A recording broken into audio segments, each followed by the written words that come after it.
Hello students, welcome to our next video lecture, and in this video lecture we are going to discuss about the chapter 5, and that particular chapter is the fundamental unit of our life. So what do you understand by the fundamental unit of our life? Fundamental unit means the basic structural and functional unit of our life, without which the life cannot exist or cannot be possible. So fundamental unit का अगर answer आता है life के लिए, तो that particular answer comes cell. Cell is the basic structure and functional unit of our life. You can easily distinguish various type of cells such as prokaryotic cells and eukaryotic cells. They exist in various structures and they have different functions.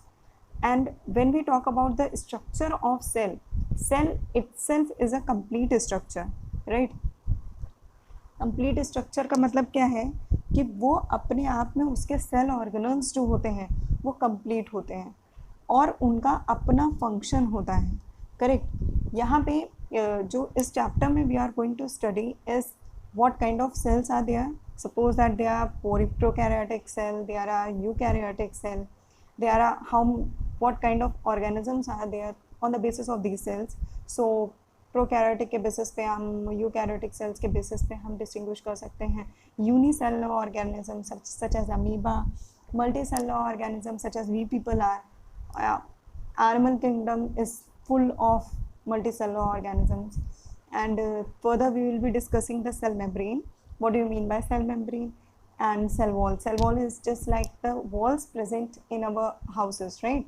आपका एक room है जिस room में 4 walls हैं, तो वो क्या करती हैं, आपको प्रोटेक्शन प्रोवाइड करने का काम करती हैं बाहर के एनवायरनमेंट से, किसी एनिमी से, किसी भी वाइल्ड लाइफ या वाइल्ड एनिमल से, किसी भी चीज़ से वो प्रोटेक्शन करने का काम करती हैं. तो उसी तरह जो सेल की सेल वॉल होती है वो भी क्या काम करेगी, आपको प्रोटेक्शन प्रोवाइड करने का काम करेगी, मतलब उस पर्टिकुलर सेल को सेल वॉल प्रोटेक्ट करने का काम करती है.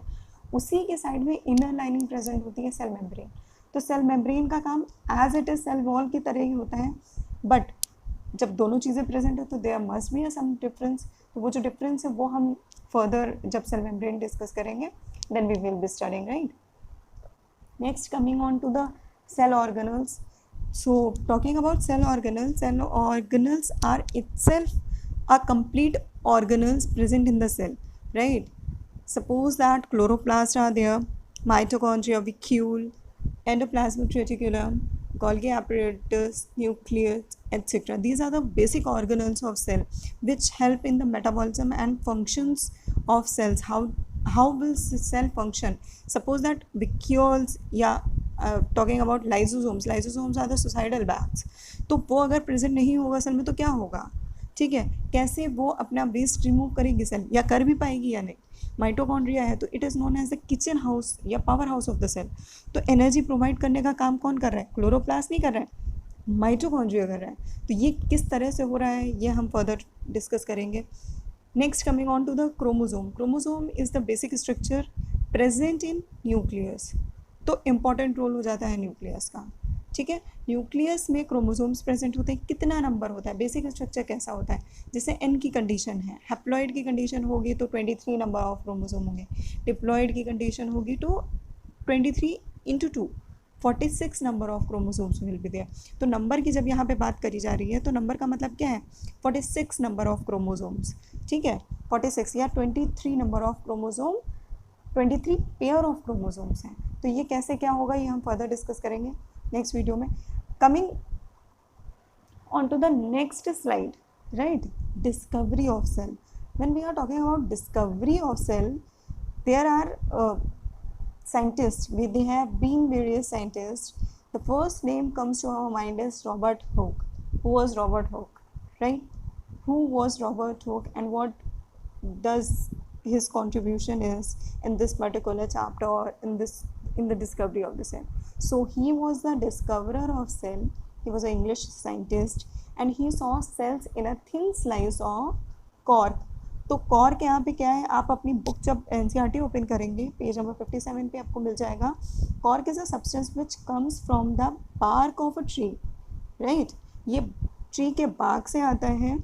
And this was in the year 1665 व्हेन Hooke made this chance observation and through a self design microscope, तो इनके पास उस समय में कोई माइक्रोस्कोप नहीं था, इसीलिए क्रूड माइक्रोस्कोप की हम बात कर रहे हैं। क्रूड मतलब एक रॉ रफली डिज़ाइन माइक्रोस्कोप, यहाँ पे आपको डायग्राम भी दिख रहा है, ठीक है। ये एक रफली डिज़ाइन माइक्रोस्कोप है और इस माइक्रोस्कोप के ज़रिए उन्होंने देखने की कोशिश करी कि सेल्स कैसे होते हैं। तो उन्होंने एक रफली एक स्ट्रक्चर ऑब्जर्व किया। वो स्ट्रक्चर कैसा दिख रहा था, हनी कोम का। तो हनी मीन शहद, कोम मतलब जो वो स्ट्रक्चर होता है जिसमें शहद, मधुमक्खी का छत्ता, ठीक है, जिसमें हनी स्टोर्ड होता है। तो हनी कोम लाइक स्ट्रक्चर देखा उन्होंने। हेक्सागोनल सेल्स थी, यहाँ पे हनी कोम का स्ट्रक्चर आपको दिख जाएगा बहुत इजीली, ठीक है। ये हनी कोम का स्ट्रक्चर है, हेक्सागोनल सेल्स होती हैं यहाँ पे। इन्होंने देखा, ऑब्जर्व किया और सेलुले, ठीक है, और इन्होंने नाम दिया सेलुले। सेलुले लैटिन वर्ड है, सेलुले लैटिन वर्ड है और लैटिन में इसका मतलब होता है लिटिल रूम्स, राइट। सेलुले मीन्स लिटिल रूम्स। अब यहीं से अगर आप सोशल साइंस में एक टॉपिक रिलेट करना चाहें तो अंडमान एंड निकोबार में सेलुलर जेल है, तो वो अंग्रेज़ों के टाइम की जेल है जहाँ पे लोगों को रखा जाता है। तो वहाँ पे सेलुलर जेल का नाम क्यों रखा गया, क्योंकि वो लिटिल रूम्स थे, ठीक है, बहुत छोटे छोटे रूम्स जहाँ पे लोग अपनी कमर को सीधी भी नहीं कर सकते थे। दे हैव टू बेंड, वो पनिशमेंट ही होती थी कि इतने छोटे रूम्स बनाए जाते थे कि उनकी कमर सीधी नहीं हो सकती है। They can not stand straight in that particular room, that particular jail. तो वो लिटिल रूम्स होते थे। वहीं से यहाँ पे सेल का वर्ड आया है, सेलुले। सेलुले मीन्स लिटिल रूम्स। तो उन्होंने जो सेल्स ऑब्जर्व करी थी ये बहुत स्मॉल स्ट्रक्चर था, बहुत बहुत स्मॉल स्ट्रक्चर था, right. His discovery indicated for the first time that living organisms also consisted of number of small structures, right। तब तक ये चीज़ें नहीं पता थी कि लिविंग ऑर्गेनिजम्स में भी स्मॉल स्ट्रक्चर्स प्रेजेंट होते हैं या उसमें भी स्मॉल यूनिट्स प्रेजेंट होती हैं। लेकिन जब रॉबर्ट हुक ने ये डिस्कवरी करी कि नहीं, there are cells and cells are fundamental unit of that living organism and they are itself complete living or complete unit। and उनसे जब ये पूछा गया कि वो दिखते कैसे हैं तो उन्होंने बताया they look like small rooms just like honeycomb, right। so these were the small units, small structures। coming on to the next slide, in this particular slide we are going to study about how does the discovery, what is the history of the cell or how does the discovery of particular cell took place।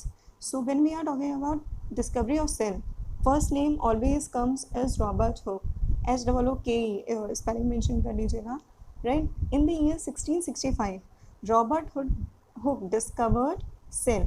हमने cell की discovery की तो बात कर ली है, कैसे हुई cell की discovery we have already discussed. Now coming to the next point, in the year 1674, इनको आप नोट कर लीजिएगा, अपनी नोटबुक में मेंशन कर लीजिएगा। आपके एनसीईआरटी में शिल्डन एंड सिचवान की थ्योरी के बारे में दिया हुआ है बट बाकी चीज़ों के बारे में नहीं दिया हुआ है। So when you are studying, you have started studying biology in CBSE right now, आपका बायो सेपरेट हो गया है और बेसिक आपको इस पर फोकस करना पड़ेगा। So you should know that when does these further discoveries took place। so in 1674 Antonie Leeuwenhoek, right, इन्होंने डिस्कवरी करी थी किसकी मदद से, एक प्रिमिटिव इनके पास माइक्रोस्कोप था, इन्होंने डिस्कवर किया और इसकी मदद से इन्होंने इम्प्रूव करा माइक्रोस्कोप। जो पहले रॉबर्ट हुक का माइक्रोस्कोप, पहले इन्होंने रॉबर्ट हुक ने माइक्रोस्कोप बनाया था अपना, उसके बाद एंटनी लुवेनहॉक ने माइक्रोस्कोप इम्प्रूव किया।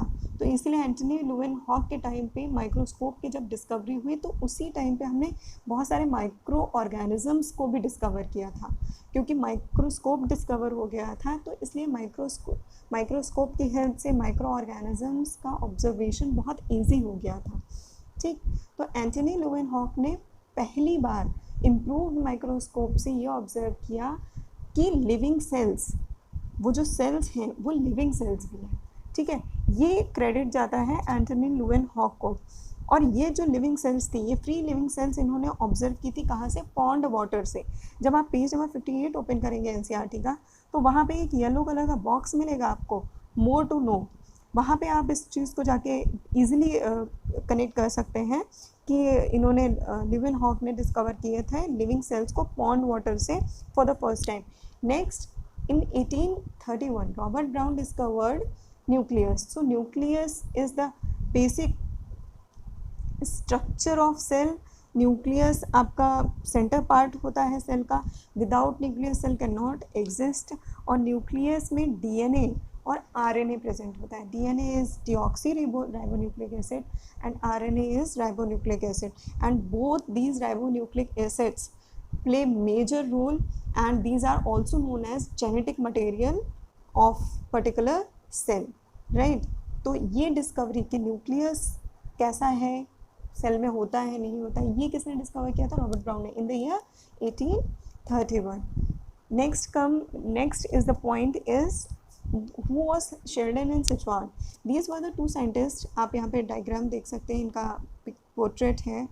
Sheridan and Sichuan, these were the scientists. They were working together, right? इन्होंने क्या डिस्कवर किया था? एक सेल थ्योरी दी थी, ठीक है. इससे पहले पुरकिंजी के बारे में एक छोटा सा टर्म आता है. पुरकिंजी ने क्या किया था? 1839 में प्रोटोप्लाज्म बताया था.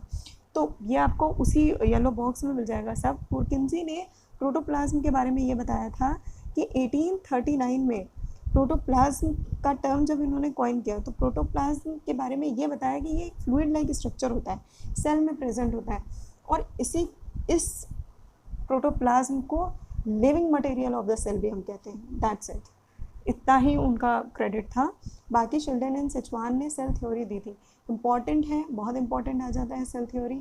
सेल थ्योरी में सबसे इम्पॉर्टेंट चीज़ ये डिस्कस करी गई कि जो सेल्स हैं वो कहाँ से आती हैं, कि कहीं अपने आप बन गई या कैसे आई. तो सेल थ्योरी में इन्होंने बेसिक चीज़ यही बताई थी कि जो सेल हैं वो हमेशा प्री एग्जिस्टिंग सेल से ही बनती है. जो सेल, एक सेल है वो डिवाइड कर जाती है 2 सेल्स में, और फर्दर ये सेल्स डिवीजन होता रहता है, ठीक है. Cells can neither be created nor be destroyed. They arise from pre existing cell. और उसके बाद जब इन्होंने एक इलेक्ट्रॉन माइक्रोस्कोप डिस्कवर हो गया है, कब? इन द ईयर 1855 में, ठीक है. ये विर्चॉ, यहाँ पे रोडोल्फ विर्चॉ दिख रहा है आपको, डायग्राम दिख रहा होगा, उनका फोटो दिख रही होगी पे.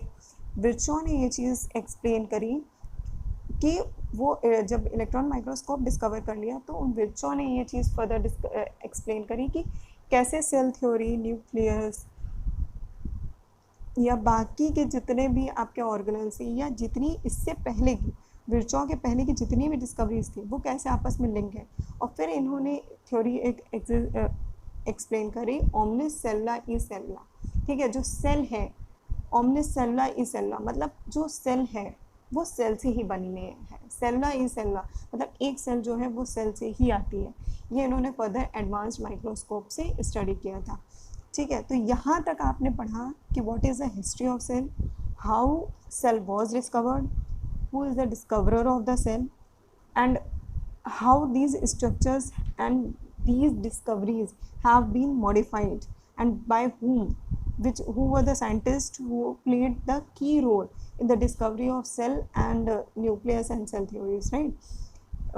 हम ये वीडियो यहीं पे एंड करेंगे. Further in our next video we will be discussing those further points, and if you have any query you can ask in the comments. We will be solving that. Thank you class, and be prepared for the next video, and start preparing the notes as well. Thank you class. Thank you students.